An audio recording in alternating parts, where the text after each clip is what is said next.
And today we're tackling a topic that affects every woman, but just isn't talked enough. We're talking perimenopause. Now, joining us is my girl, Dr. Terry Ann Samuel. She's a board-certified urogynecologist, and she's actually the host of the Menopod podcast. Yeah, thank you for joining us today. Thank you so much for having me. I love you. I love how much work and heart you put into educating women about perimenopause and menopause. So let's start right there. What the heck is perimenopause? Because I never heard of it.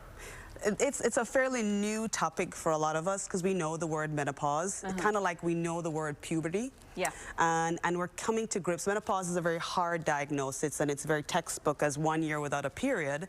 And now we're recognizing all the other effects. And then when you start recognizing the other effects of menopause, you recognize that they started happening much earlier. So to our now clear understanding is that we're talking about 8 to 10 years before your period stops, on average.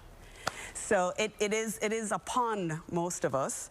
But the key is we want to take the word menopause and perimenopause and we want to put a positive light on it. Just as generationally we started to put a positive light on puberty. It's not something to be ashamed of. It is part of your growth. We're happy to be alive to be able to go through it. We want to make menopause an amazing transition for women and recognize the symptoms, be aware of them, and help them through this transition into the best part of their life. And is this why you started the Menopod? This is why we started the Menopod. The easiest thing is to see other women where you are, right? If I see you, if I see that you have symptoms that I have, one, I don't feel alone, and one, I know, and two, I know that there's something we can do about it. And so on purpose, because one thing with these women in their 40s and 50s is that we are busier than we've ever been. Yeah. And so therefore, we don't have time to listen to, you know, half an hour. An hour per podcast. So each episode is usually no longer than 20 minutes. And the idea is that you don't have to listen to it front to back. Find your symptoms. Find the woman who's talking about the things that you are going through. And that makes it much more relatable, less time consuming, and knowing that you're not alone and you can get help. You know what? I think every episode relates to me.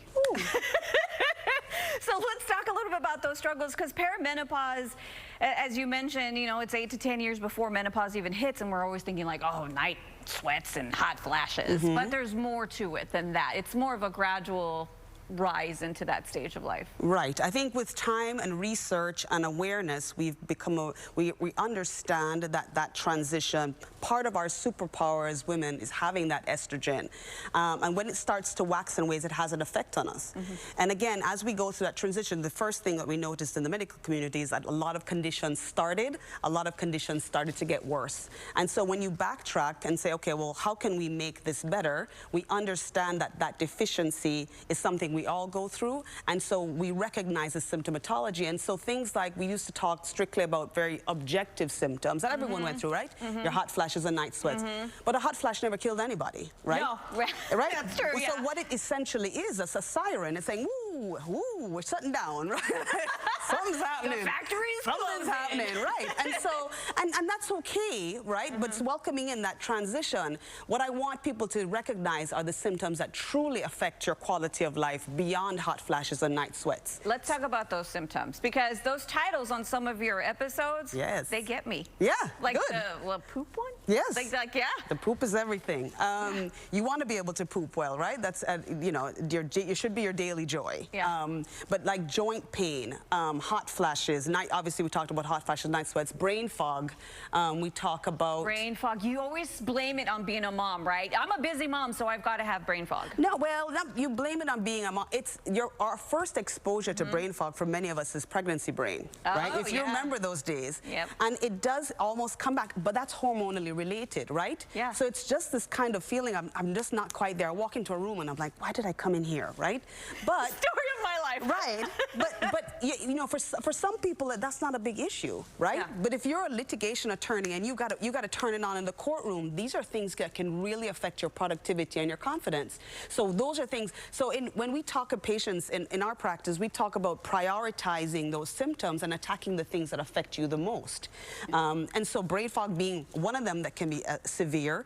Sexual dysfunction, especially due to dryness, libido, joint pain, which is a nice new one, the occasional palpitation, drier skin, and I mean the list goes on and Yeah, on. it really does. And some people purport that we're talking about over 70 symptoms that are due to menopause. Okay, so if you're feeling like kind of just not yourself, get in touch with Dr. Terry Ann Samuels. Here's her website, Urogenius website, Houston Gynecology. HoustonUrogynecology.com. That's right. Got everything you need. Yeah, get in touch with her. She'll let you know what's what, if you're in perimenopause or heading towards menopause, or if you just needed someone to fun talk to. We have a good time. She is a great hang, y'all. All right, thank you so much, Dr. Thank you for Samuels. having me. Thank you so much. Get excited. It is time